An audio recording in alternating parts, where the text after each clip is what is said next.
maksudnya bukan ulama pewaris Nabi, tapi ulama penerima waris.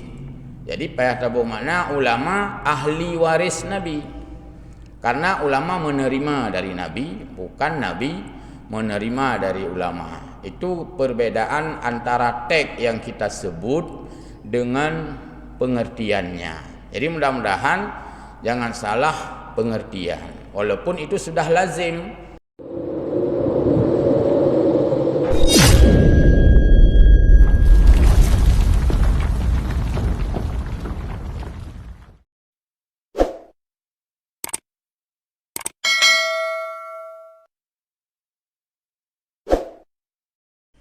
Asyhadu an la ilaha illallah al-barur rahim wa asyhadu anna Muhammadan abduhu wa rasuluh al-hadi ila siratim mustaqim. Allahumma salli wa sallim ala sayyidina Muhammadin sayyidil mursalin wa ala alihi wa ashabihi ajma'in. Hamba Allah, muslimin muslimat jamaah salat subuh Masjid Jami' yang mulia, muqimis salah al-akifin rahimakumullah.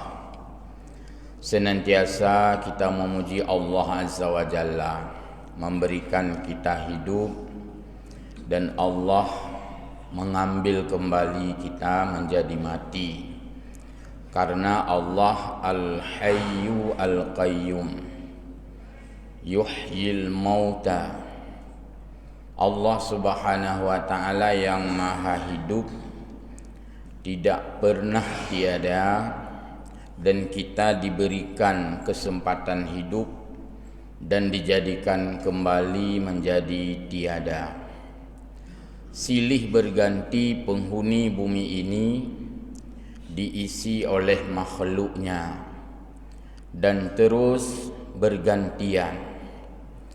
Jika ada pepohonan yang tumbuh dengan subur, pada akhirnya juga terhempas, menua, dan menjadi ranting yang kering porantang yang akhirnya juga akan mati. Hewan-hewan pada akhirnya juga mati semuanya, tak terkecuali kita manusia. Allah memberikan kita hidup sesuai dengan kemauannya usia kita, lalu Allah mengambil kembali.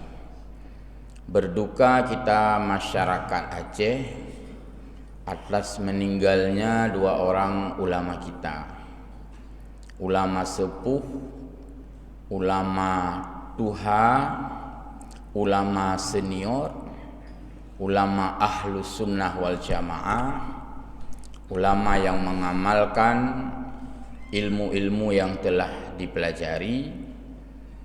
Almarhum yang pertama kemarin kita mungkin hadir sebahagian besar, yaitu meninggalnya Gure Umat Abu di Kutakrung, Tengku Haji Usman bin Tengku Ali. Yang kedua, bersamaan dengan itu juga kita kemarin maklumi, di saat menanti salat jenazah dibawa keluar dari rumah almarhum, maka meninggal pula ulama wilayah barat Aba Asnawi bin Ramli yang ada di Lamno. Allahumma ghafir lahuma warhamhuma. Berkenan Allah mengampuni dua orang ulama kita, menerima amal ibadahnya, menempatkan keduanya di sisinya, menikmati jannahnya. Amin. Meninggal ulama disebutkan di dalam hadis itu bahagian daripada Allah menarik kembali ilmu, mencabut kembali ilmu. Karena ulama adalah subjek daripada ilmu. Ulama adalah referensi daripada ilmu. Jadi karena ada ulama, ada ilmu, ada kitab-kitab yang ditulis oleh ulama. Kalaupun tidak ditulis kitab-kitab, tapi telah mengajarkan kitab-kitab. Maka meninggalnya ulama bahagian daripada Allah mencabut, menarik kembali ilmu. Dan meninggal ulama ya tetap meninggal. Tidak mesti aneh meninggal ulama. Ya memang ulama meninggal juga kan manusia. Hanya saja kita bersedih bukan karena meninggalnya, tapi bersedih karena kehilangannya. Karena ilmu yang ada pada beliau yang menjadi kita kehilangan. Kalau meninggal, kullu nafsin za'iqatul maut. Setiap kita itu pasti merasakan mati. Kelebihannya adalah ulama meninggal siap dengan ilmu dan amalnya. Itu kelebihannya. Beliau-beliau pergi hari ini menjadi tiada, siap dengan ilmunya, siap dengan amalnya.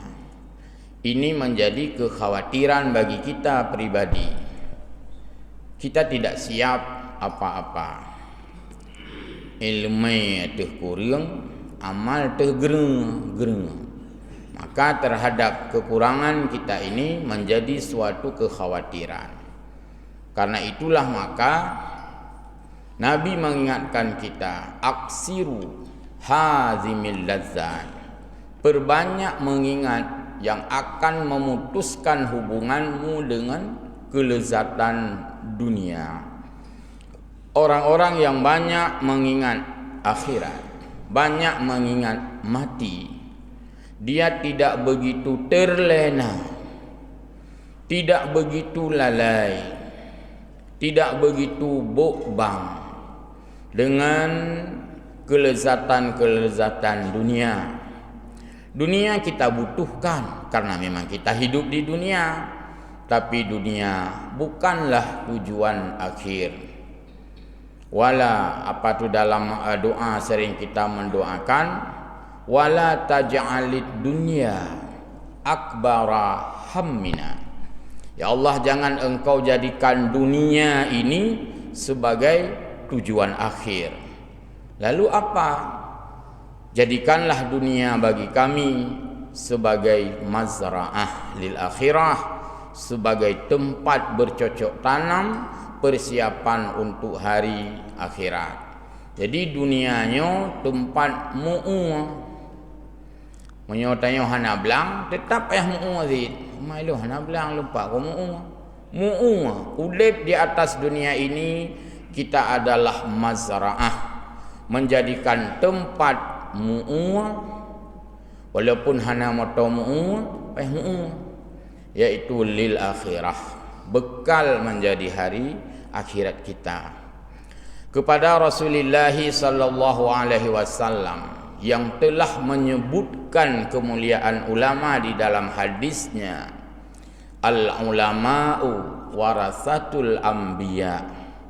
Ulama adalah mewariskan ilmu-ilmu dari Nabi. Terjemahnya kalau dari tekstual literasi, al ulama warasatul anbiya. Ulama pewaris Nabi.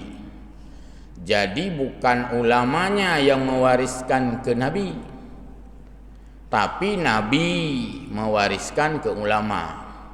Terjemahnya ulama pewaris Nabi. Itu yang sering kita dengar. Maksudnya bukan ulama pewaris Nabi, tapi ulama penerima waris. Jadi payah tahu makna ulama ahli waris Nabi. Karena ulama menerima dari Nabi, bukan Nabi menerima dari ulama. Itu perbedaan antara teks yang kita sebut dengan pengertiannya. Jadi mudah-mudahan jangan salah pengertian. Walaupun itu sudah lazim disebutkan seperti itu. Kalazim lagi yang disebut. Lagi contoh lain. Menyokatru ajai hanjut pupanyang wate. Hanjut pupanyang menyokatru ajai tanya hanjut pupanyang umum hanjut pupanyang. Yang hanjut pupanyang yang so. Yang hanjut pupanyang gutanyo hanjut pupanyang umum tu. Allah maha jeut gepu panjang umur tanya. Jadi walaupun ada terjemah la yastakhiruna sa'ata wa la yastaqdimun, menyokatro umur dan nyokatro ajai hanjit pu panjang hanjit pu panjang nyan maksudji gutanyo hanjit ta pu panjang gutanyo hanjit ta pu panjang. Allah jeut gepu panjang umur tanyo gujiut umur tanyo 55,000 tahun tapo jeut cuma hana gujiut. Maka gekeun apabila telah sampai ajal, manusia tidak bisa menunda dan manusia tidak bisa mempercepat kematian. Hamba Allah jamaah salat subuh yang mulia, kita baru saja tadi malam masuk di dalam bulan Sya'ban, tepatnya pada nisfu Sya'ban, dan sangat bertepatan kemuliaan itu dengan malam Jumat. Satu sisi kelebihan malam Jumat, satu sisi kelebihan bulan Sya'ban, dua buah kelebihan. Satu sisi bertepatan lagi dengan nisfu Sya'ban. Jadi kelebihan di atas kelebihan yang dirasakan oleh umat Islam pada tahun ini, khususnya momentum Sya'ban. Semoga tadi malam itu terhitung sejak azan maghrib kemarin, nisfu Sya'bannya, hingga maghrib nanti, itu seharian namanya nisfu Sya'ban. Kita berada di dalam ampunan Allah Subhanahu wa taala. Bicara yang paling esensial, yang paling pokok, yang paling mendasar pada momentum Sya'ban adalah bicara mendapatkan ampunan Allah dan bicara memulai kebaikan kita. Karena malam nisfu Sya'ban Allah Subhanahu wa taala, ya ini dalam istilah majazi, menerima laporan keseluruhan amal, menerima report dari malaikat tentang catatan amal. Atau bahasa lain, Allah geterima laporan amal getanyo sidhun yang kau likut. Nyan batai gekeun laporan, adi hana gelapor pi, Allah Maha tahu.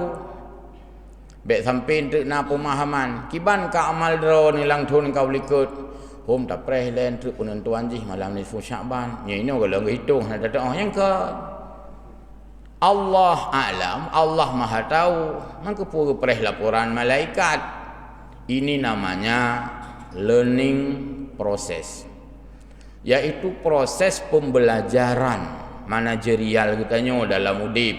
Berarti nak sistem laporan, pelaporan, nak kegiatan, kegiatan terlaporkan. Yang kepulauan utama manajerial, kepemimpinan dan manajemen oleh Allah Subhanahu wa taala. Tanya sebagai guru nata mengajar, terlaporkan putra yang kalau tak purno kana umin, maka ada tujuan instruksional khusus, tujuan instruksional umum. Tanya kepala kantor, tak buat sidhun, diaudit, diperiksa kita. Itanya yang putra kan buat yang kasih sidhun, mana laporan keuangannya. Cuman bedanya kalau kita laporkan ke manusia, golong gutupu menyona laporan. Sementara Allah, apa yang lapor oleh malaikat, Allah Maha tahu, mampakan lapor pembelajaran. Ama Allah jamaah salat subuh yang mulia, bulan Sya'ban dan nisfu Sya'ban itu kita dianjurkan oleh Rasulullah sallallahu alaihi wasallam memperbanyak doa, memperbanyak salawat, memperbanyak ibadah-ibadah sunat. Man ibadah wajib jangan akan memperbanyak, ibadah perbanyak ibadah wajib yang insya akan tetap rakaat berkelam.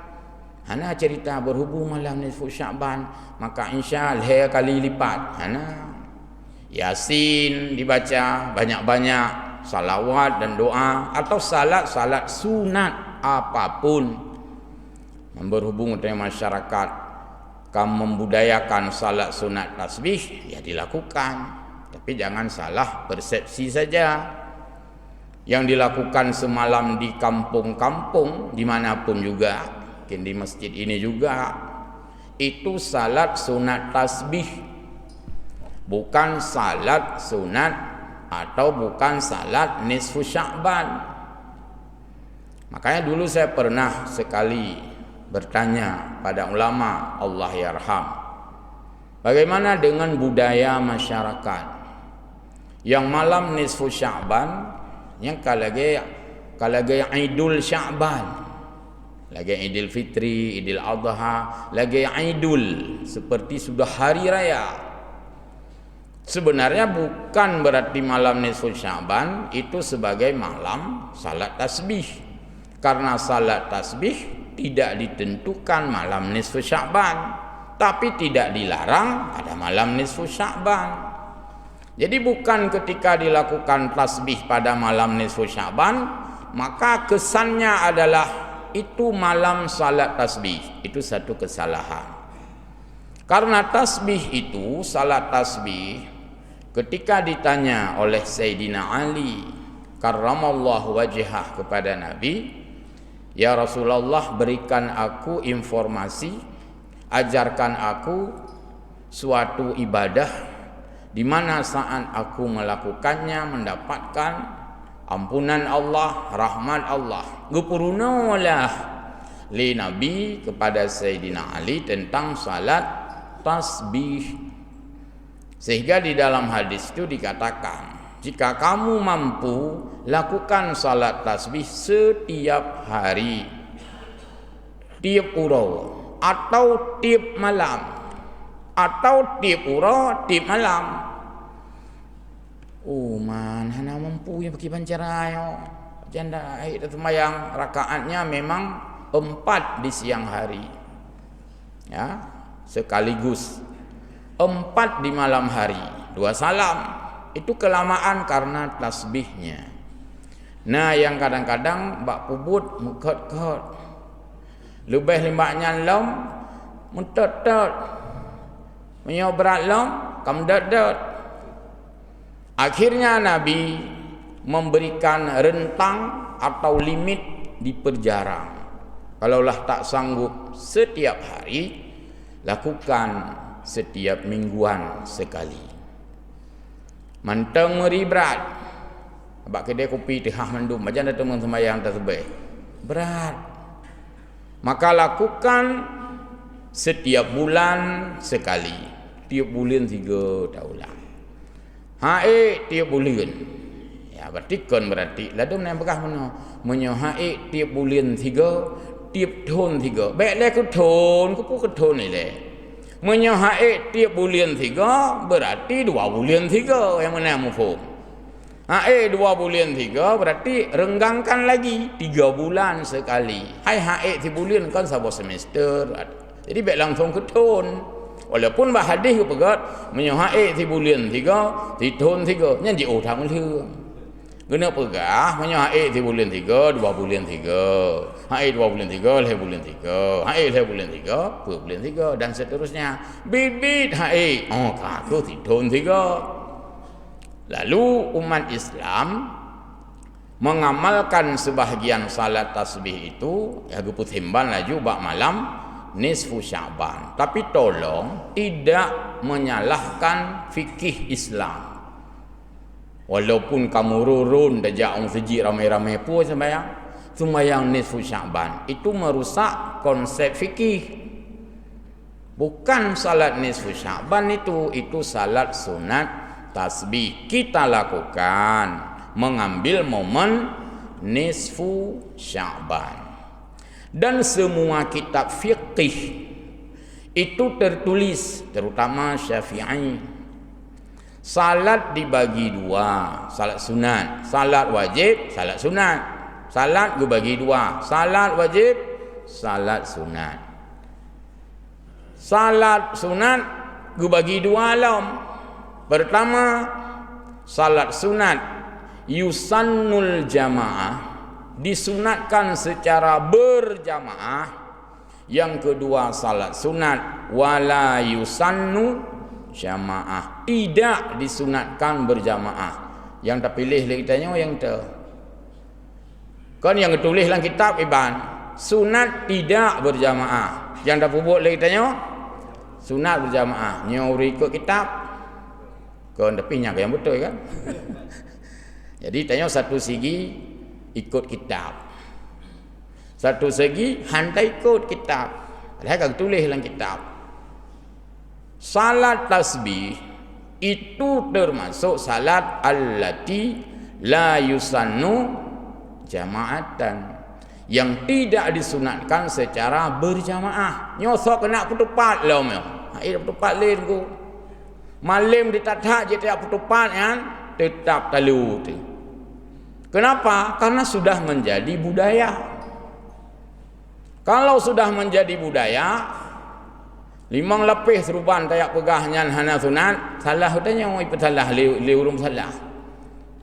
Padahal dalam kitab semuanya itu tidak disunatkan berjamaah. Sembahyang hajat, nah sunat berjamaah, hana. Sembahyang duha, nah sunat berjamaah, hana. Sembahyang istikharah, nah sunat berjamaah, hana. Sembahyang tasbih, nah sunat berjamaah, hukum, hana. Khusus sembahyang tasbih, cok peluk lang berjamaah. Kita telah menyalahi fikih sebenarnya. Kakak tinggal minta alasan mulai dong, minta alasan je dong. Pertimbang je alasan ke, minta sirot, dah dah puput. Yang lain ke, kan minta sirot, dah nak doa. Yang lain doa ke, jauh Medan sirot ni kerja ke? Jauh Medan ke, jauh Jakarta ni tu, tongan ni jauh. Hidro kelajun, ni kerja apa hendak kerja ni le? Lain mandum dah kerja. Teruk pak sembahyang tasbih kah hendak kerja sirot. Inilah kemanjaan kita.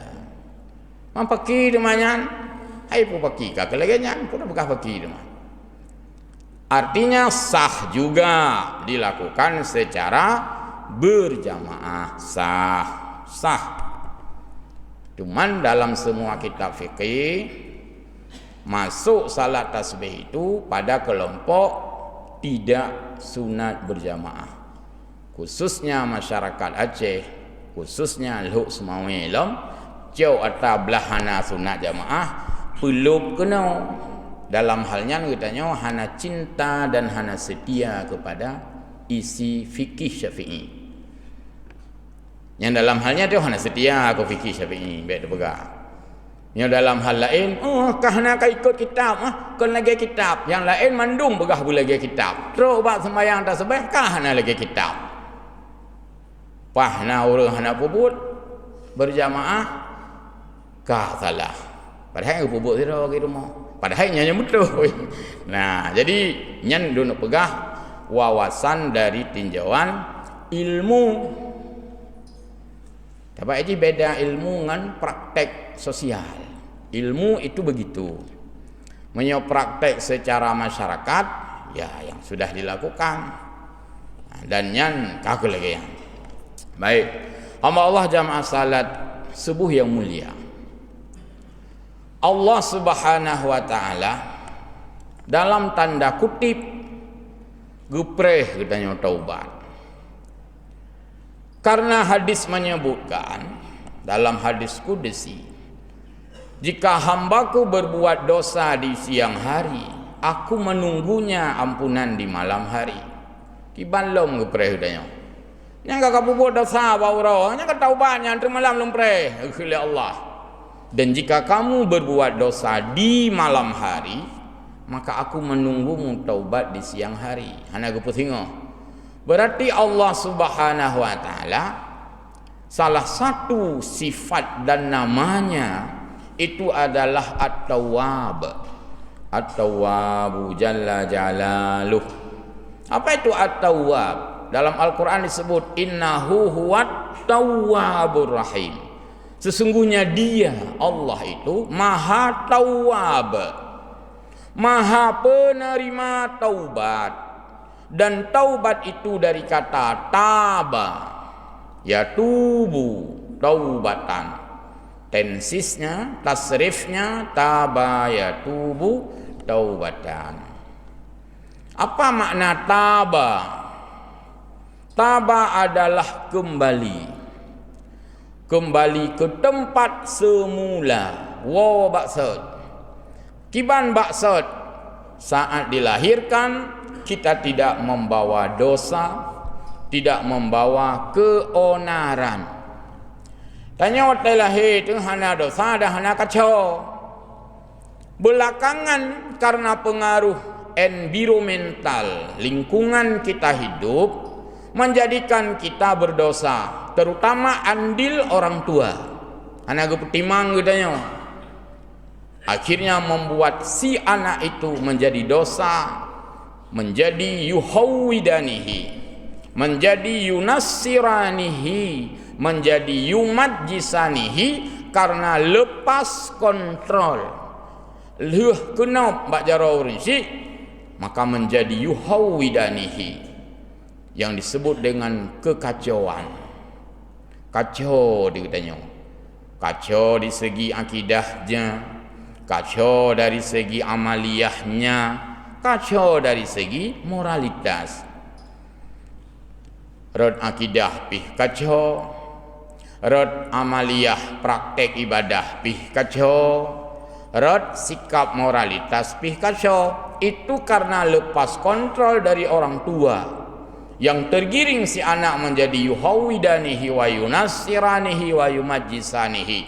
Akhirnya Allah memberi peluang taubat. Wa maksud bagaikan bayi yang baru dilahirkan. Nyan kenyan istilah wa maksud artinya bak tempat yang kita dilahirkan semula dalam keadaan steril. Tidak ada si anak lahir itu maki-maki. Tidak ada si anak itu lahir buat keonaran. Jadi giwa maksud.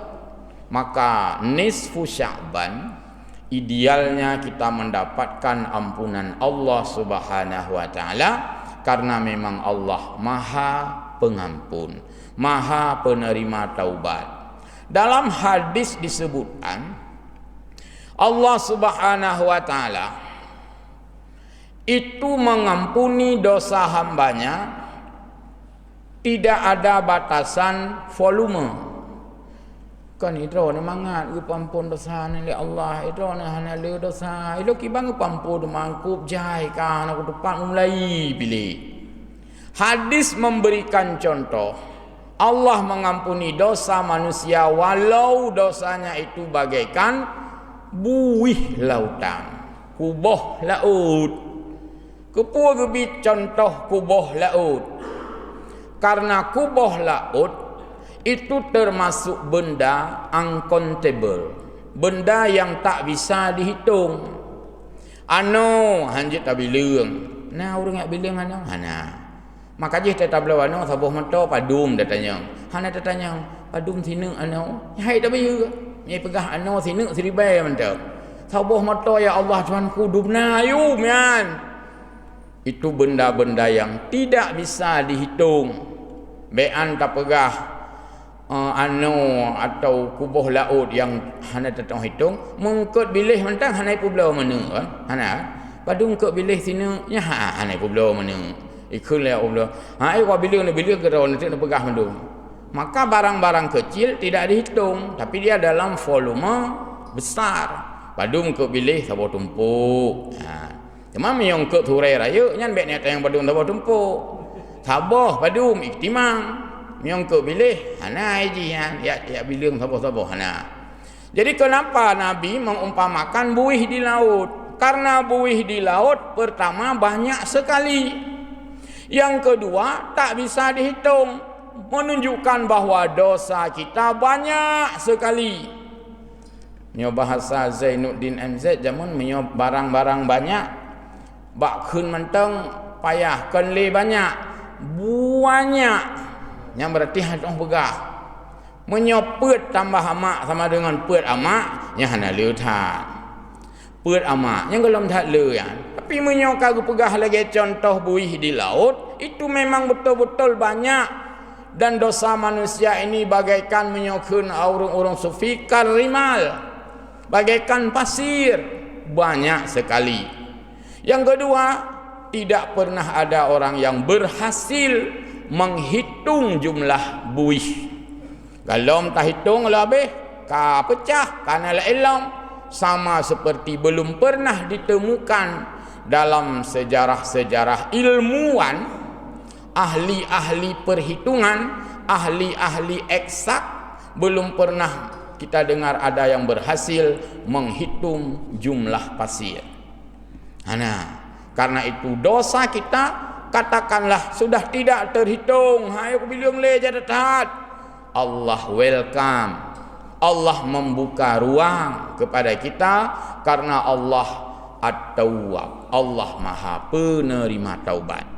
Makanya nisfu Sya'ban sebagai bulan akhir daripada catatan amal yang sudah ke belakang, dan bulan Sya'ban, nisfu Sya'ban juga sekaligus sebagai memulai buku baru catatan amal ke depan.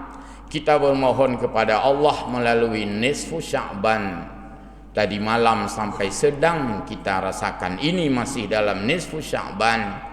Allah mengampuni dosa-dosa kita karena Allah memerintahkan kita bertaubat. Taubat sudah disebutkan dengan rumusan-rumusan yang ada di dalam pelajaran-pelajaran agama. Sayyidina Ali misalnya menyebutkan bahwa rukun taubat itu 3 tambah 1, bukan 3 dalam 1. Jadi kan 3 in 1, tapi 3 plus 1. Itu rumus taubat. Mio rumus kopi mik 3 in 1, yang kopi mik. Tapi mio taubat 3 plus 1. Yang 3 itu adalah yang 3. Yang pertama, naslan, merasakan penyesalan. Kesalahan-kesalahan yang sudah kita lakukan, terutama menyangkut dengan kita dengan Allah, itu ada penyesalan. Dan penyesalan adalah bahagian daripada taubat, menyesal. Imam Ibni Athaillah As-Sakandari dalam kitab terkenalnya, monumentalnya, legendarisnya, tengok tegekeun legend, tinggal di kedai kopi sabi. Hai, tajak kedai kopi ya, pat. Kedai kopi Pulen, maka pu kenal legend. Legend legendaris terkenal ite. Punya kitab musabah dan legend maknanya. Padahal kitab-kitab itu lebih legend. Nyo pun tabut malamnya, tabut kitab hikam. Pakan nyen legend. Jadi hana mesti ro tinggal legendnya ke kitab. Mandum ke kedai kopi, Nah, kitab Imam Ibni Athaillah As-Sakandari sebagai kitab yang legend. Disebutkan bahwa tanda hati masih hidup, tanda hatinya mantang udip, menimbulkan penyesalan setelah berbuat kesalahan. Lumayan ya. Walaupun tetap kepegak salah mentang, tapi menyesal. Oh, tanya yang lego apa? Akan hanagat tengok aku menyesal baru tinggal sembahyang. Nyanyan mati mentang hayu. Ya, amban. Ladung kan ketak tengok ko bakon anak ko budak sebok. Nyan mati kal aja. Hamba Allah yang mulia, menyesal itu masuk kategori taubat, tapi belum sempurna. Karena masih ada yang kedua yang disampaikan oleh Sayyidina Ali bahwa yaitu bercita-cita alla ya'udu, untuk tidak kembali seperti semula. Artinya ada perubahan sikap kita dengan Allah. Kita melihat bagaimana lupiyati tidak kalian orang-orang atau kita yang dulunya tidak begitu baik, tapi belakangan kita lihat justru dia lebih baik. Yang tidak fikir awal tantang enggaknya batat dia. Padahal dulu belakangan dia yang paling baik. Dia yang paling dermawan, dia yang paling rajin, dia yang paling banyak baca Quran. Itu bahagian daripada igawa maju ke. Artinya ada perubahan di dalam sikap kita di dalam beribadah kepada Allah. Yang ketiga, mengerjakan kebaikan itu untuk masa depan. Kabarkan hana ino benar yang bahagian daripada taubat kita. Dan ketiga itu yang disebut tri tadi, itu adalah antara kita hamba dengan Allah Subhanahu wa taala. Cukup tiga dengan Allah. Hamba tu tanya Allah Taala lung jadi tak dah yang ro ni. Hang tong pegahli lagi ano kalau lagi kubah laut. Kiban cara lung taubat seolah khul Allah. Ngan lung yang kenyan tagai. Yang pertama yang kakak buat nyan bu menyesal ke? Yang kedua kacita-cita hanle kapubut. Yang kelih terus melakukan kewajibanmu apa? Sudah selesai. Yang kenyan leh dengan Allah. Mailung nak cok Honda Gop yang ke ino dah begah sabot tu. Berkaitan dengan kamu sesama manusia, maka kamu mendapatkan halal dari orang yang kamu zalimi. Kahek ditajungkat keung ke Gop. Yang baik kayak begah balung ke Allah Taala. Ya Allah nampu maaf beh. Putra nampu maaf. Kalau kun ke kecil, malum kecil. Tentang lagi ya. Kamu berurusan dengan kecil. Allah aku maaf lung beh. Aku carut presiden mak Facebook. Dia malung presiden. Aku buat lung kalau kau maaf, minta maaf. Kamu caci presiden, minta maaf sama presiden. Caci yang ku imum ci, minta maaf mak ku imum ci. Abangnya urang-urang kenang cacian lung yang. Pemimpin sekarang rentan dicaci, minta maaf sama mereka. Kon bak drone manteng, hai kepo balung. Karena itu yang kamu sakiti kan dia, bukan saya, oleh Allah. Dan itu bukan kesalahanmu dengan saya, sesama manusia. Maka yang keempat, ini yang paling merepotkan. Rupanya lebih berat, one-nya dengan tri, tiga, mudah. One, satu, ini yang sulit. Maka malam nisfu Sya'ban itu, malam di mana kita semuanya membenah hati, menjadi openness. Krek-krek bahasa keren hanopu. Pegah wajami awak hayu-hayu mendu, awak S3. Nah, openness, terbuka hati kita. Walaupun tidak sempat berjabat tangan, setidaknya secara umum siapapun yang mendalimi saya telah saya maafkan. Mahana ya laki maaf badro butiri baik tengok jadi pokoknya saya sudah openness, saya sudah membuka hati, saya sudah takhalli bahasa tasawuf. Saya sudah melapangkan hati saya siapapun yang mendalimi saya. Apakah dalam urusan masyarakat sudah saya maafkan. Nah, tidak timang ya anak. Ataukah dalam karir bagi orang-orang yang bergelimang dengan karir, ataukah dalam kaitan politis bagi politikus sudah dilapangkan. Ini nisfu Sya'ban. Kali Allah Taala kali nyah kabere. Berarti nyan 3+1. Mama Yohana lom hubungan dengan manusia itu masih 3 no 1. Jadi itulah taubat dalam konsep Islam. Setidaknya tadi malam, ya, bukan mesti tadi malam, setidaknya nisfu Sya'ban telah kita maafkan sesama saudara kita dan telah kita minta maaf kepada saudara-saudara kita baik secara privat, personal, privasi, atau secara general, secara umum, bahwa kita menyatakan mohon maaf kepada siapapun yang pernah kita sakiti. Dan dengan meminta maaf tidak berarti melunasi hutang. Baik fikir hutang kaglah. Laki maaf malam nisfu Sya'ban nyan tetap hana gelah hutang. Kerak. Pak Jul Pak. Akibat hutang, hadapi malam nisfu Sya'ban kali itu, nyah kau mah, nyah hijabut. Yang menang tak mangat ti kamu tlang je boleh untuk malam nisfu Sya'ban dah beres mendu. Jadi hutang itu tidak akan pernah bisa terlunasi dengan ampunan kita kepada Allah, karena hubungan kita kepada Allah. Bukan oleh Pak Jul sebagai manajemen pendidikan itu adalah direct line. Jaringan itu adalah langsung kepada Allah. Jaringan langsung kepada Allah. Maka urusan Allah mudah ya, urusan Allah. Taklik tengah malam jika Allah berkenan mengampuni dosa kita. Tapi indirect land, hubungan yang tidak langsung dengan Allah tapi melalui manusia, maka tempuhlah jalan itu karena Ramadan menantimu 15 hari ke depan. Maka disebutkan dalam hadis 3 rangkaian itu satu paket. Kan sebuah doa kan? Allahumma barik li pribadi, Allahumma barik lana fi Rajabah. Sudah kita lewati. Wa barik lana Sya'bana, sedang kita jalani.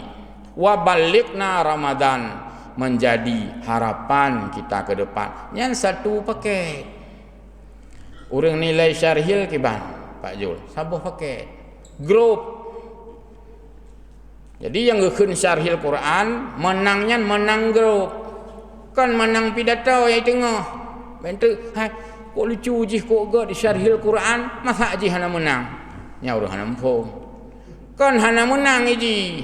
Nilai urang buat benar salah. Iku urang gedeh rat. Nilai urang terjemah pi salah.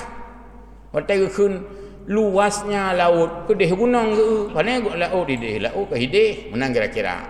Jadi le nilainya nilai je benar heboh bulan paket.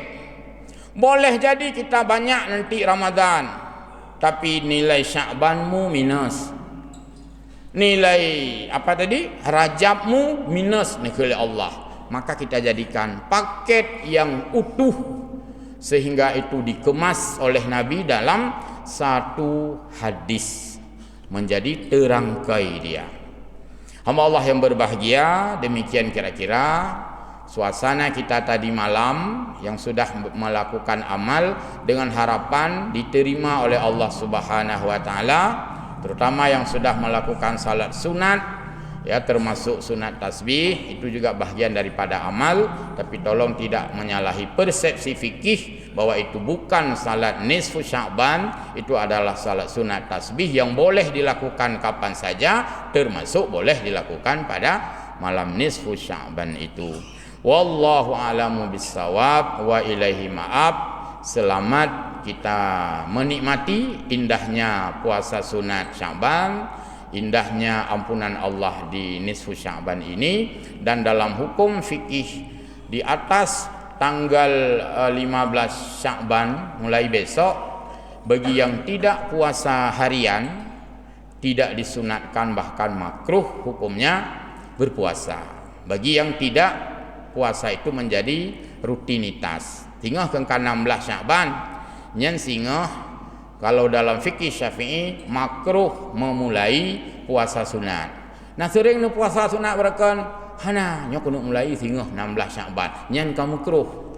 Jadi hari ini sebagai hari kita terakhir melakukan ibadah sunat bagi yang tidak puasa Senin Kamis secara rutin. Tapi bagi yang sering puasa Senin Kamis secara rutin, itu silakan dilanjutkan Senin Kamis, Senin Kamis.